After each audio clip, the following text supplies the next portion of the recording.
ya mismito al doctor César Vázquez, quien preside Proyecto Dignidad, decide entablar una demanda contra el gobierno de Puerto Rico porque la orden ejecutiva de emergencia nacional, el gobernador Pedro Pierluisi, extiende a todo el sistema público de enseñanza la ideología de género. La ley 62, que se había aprobado en el cuatrenio pasado, hacía provisión para que un grupo de escuelas, las llamadas escuelas coeducativas, iban a ser el modelo. Y ese modelo se iba a analizar durante 2 años. El Departamento de Educación tenía la responsabilidad de producir unos informes de cuál fue el impacto de eso a la ley y someter esos informes a la legislatura, que siempre reservó el derecho de decidir si se implementaba por completo en el sistema público. Basado en esos resultados, lo modificaba o lo eliminaba. De manera interesante, el propio gobierno nunca cumplió con eso. Aunque escogieron las escuelas que iban a ser esas escuelas modelo, nunca se implementó, por lo menos hasta donde se tiene conocimiento, tal programa que haya producido un informe para la legislatura. Okay. Por lo tanto, el gobierno está violando su propia ley 62. Claro. Y está pasándole por encima a la legislatura, quien tenía la prerrogativa y la tiene de analizar ese informe que se le sometiera por el Departamento de Educación para decidir si se implementaba y se extendía o no. Pues entonces la decisión por orden ejecutiva es ilegal, viola la ley 62 y no puedes implementar al sistema completo porque tu gobierno está violando tu propia ley. Y te le has parado encima a la Asamblea Legislativa en cuanto a eso. Así que la demanda de Proyecto Dignidad encaja perfectamente con el parámetro legal. Vamos a ver cómo los tribunales lo ven, porque ahora es una prerrogativa de cómo lo ve el juez. Así que hoy tenemos, para que nos dé detalles de ese proceso, al doctor César Vázquez Muñiz con nosotros, explicándonos de eso. Así que gracias a Dios tenemos un ente en Puerto Rico que antes no lo teníamos y que por lo menos sigue sacando la cara en situaciones tan importantes como estas. Como debe ser, como debe ser. Y Así se había dicho de antemano que esta lucha venía. Sí. Que esta lucha venía y pues para aquellos que pensaron no, están siendo muy exagerados, aquí está la evidencia. Aquí está, eso es así. Aquí está la evidencia. Por otro lado, ¿verdad? En la orden ejecutiva ahora del gobernador ayer, flexibilizó para los restaurantes, ¿verdad? Entre las cositas que más se han exaltado, es que el cupo ahora sube a un 50% de los comensales que pueden ocupar el espacio en un restaurante. Tiende como que ir un poquito a la línea de seguir fomentando los cines a un 30%, y ir fomentando la parte de que haya un poquito más de libertad económica. Y pues qué bueno que el gobernador Pedro Pierluisi en ese sentido, pues en eso siempre se lo hemos aplaudido, que suelte el miedo y que es momento de ir regresando a la normalidad. Esta parte se la aplaudimos siempre, sin duda. Ha cumplido lo que ha dicho hasta ahora, ¿verdad? Ha cumplido. Hay otras cosas que va a tener que repensarlas, pero por lo menos se abrieron las escuelas, como él había dicho, contra viento y marea, contra toda la oposición. Se abrieron las escuelas hasta ahora.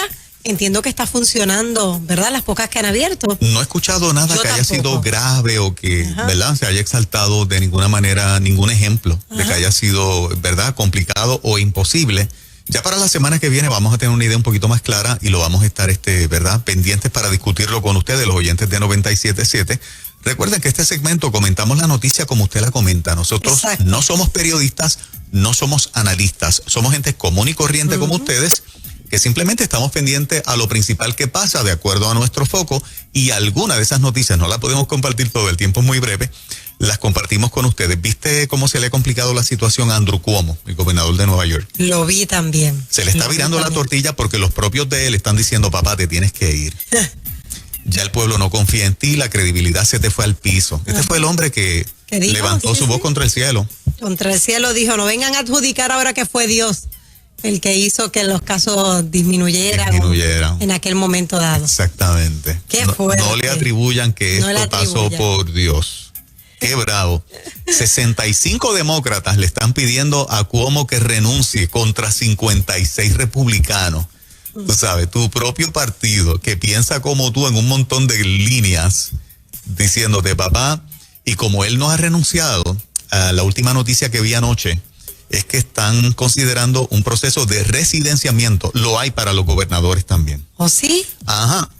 Están considerando, si él no renuncia, un proceso para residenciarlo, sacarlo de la gobernación del estado de Nueva York, ¿verdad? Por estas múltiples faltas, que la lista de muchachas que están diciendo que él se pasó con ellas a lo largo de estos años recientes pasa de 5 ya. Sí. Creo que no hay de otra. Yo creo que va a tener que irse ante este panorama. Sí. Se le puso la cosa, se le está poniendo la cosa bien, bien difícil. Finalmente Biden firma el proyecto de rescate, el tercer rescate que el Congreso aprueba. Obviamente se habla del chequecito de los 1,400 como parte de eso. Así que, bueno, 1,400 pesitos más. No sé si esto ha sido como que parte de, vamos a decir, este proceso de pandemia, ok. No sé si es parte también o incluye el que podamos ir acostumbrándonos a que el gobierno nos dé dinero y que en un futuro no muy lejano ya nosotros estemos un poquito más prestos para que consideremos la idea de que nos den como una pensioncita y nos quedemos en la casa. No sé, usted déjelo ahí, son parte de las noticias que nosotros discutimos aquí, pero me parece bien interesante lo que sigue pasando. Avi, ¿tú tienes algo? Ok. También vi una fuerte crítica a la OMS de parte de los propios miembros de la OMS de cómo se manejó la pandemia. No sé si tuviste la oportunidad de ver esa noticia. No vi esa noticia. La prensa la publicó. Y por ejemplo la secretaria de la OMS, que ahora trabaja en otro ente de la Unión Europea, señaló que la OMS fue demasiado contradictoria, para la agencia que trabajó fue demasiado contradictoria durante este año de pandemia, que arrastró los pies en un montón de cosas y que terminó confundiendo al mundo, principalmente tirándole demasiado la toalla a China en este proceso, que inclusive por demasiadas ocasiones alabó a China de cómo manejó el asunto y de cómo pasó la información, cuando ahora lo que se está discutiendo es exactamente lo contrario, que los chinos suprimieron mucha información, la dieron a conocer demasiado tarde, y ahora mismo hay un grupo que está investigando, un grupo de la propia OMS y del gobierno de los Estados Unidos, de cómo los chinos suprimieron esa información precisamente para, al contrario, o sea, no beneficiar al resto de la población. Mira, eso, ¿sabes qué, Juan? Están ahora utilizando como medio para llegar a los latinos que han sido, ¿verdad? En cierta medida durante mucho tiempo han sido como que un poco rezagados, los están utilizando ahora para que lleven un mensaje a favor de la vacuna.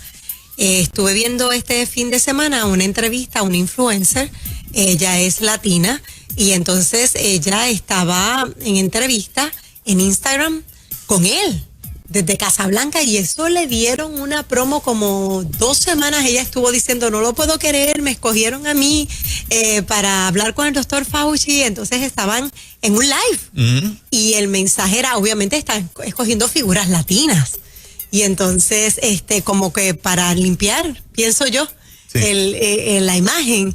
Y el mensaje, toda la entrevista era, salgan a vacunarse, y se ve la fila de los latinos. Se le estaba dando mucho énfasis a eso.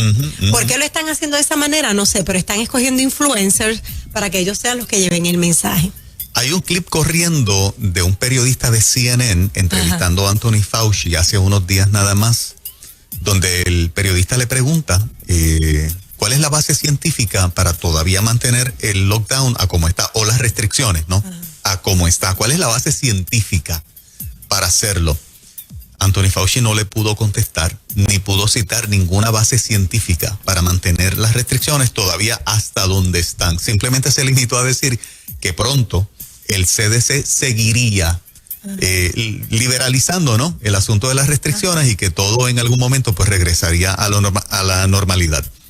Pero basado en lo que siempre se aduce de evidencia científica para justificar las acciones, en este caso no hay ninguna que él haya podido citar, no que yo diga, que él haya podido citar a Anthony Fauci para decir, por esta data científica es que mantenemos las restricciones. Así que nada, es bueno que, ¿verdad?, el público sepa que cuando se le pregunta a los expertos cuál es su base científica para seguir manteniendo unas posturas, no las pueden citar. Y eso, pues, si son los expertos, si son los que, por lo que ellos dicen, se toman decisiones, deberían estar siempre prestos, sabiendo que siempre que se enfrenten a la prensa, alguna pregunta en esa dirección va a salir, ¿verdad? Así que eso pasó, y que haya pasado en un medio como CNN, que apoya mucho esta línea, y que este periodista se haya atrevido a preguntarle, es interesante, no deja de ser, ¿verdad? Algo efímero, pasajero, sino algo demasiado importante. Son las 6:53 en esta mañanita. Ya mismito venimos con la doctora Angie González. Yes. Luego tenemos al doctor César Vázquez de Proyecto Dignidad, hablándonos de las razones que tuvo Proyecto Dignidad y sus legisladoras para entablar esta demanda contra el gobierno de Puerto Rico. Ay, eso no se lo puede perder nadie, quédese conectado, porque ya mismo Angie con herramientas como tú bien dijiste. Así es.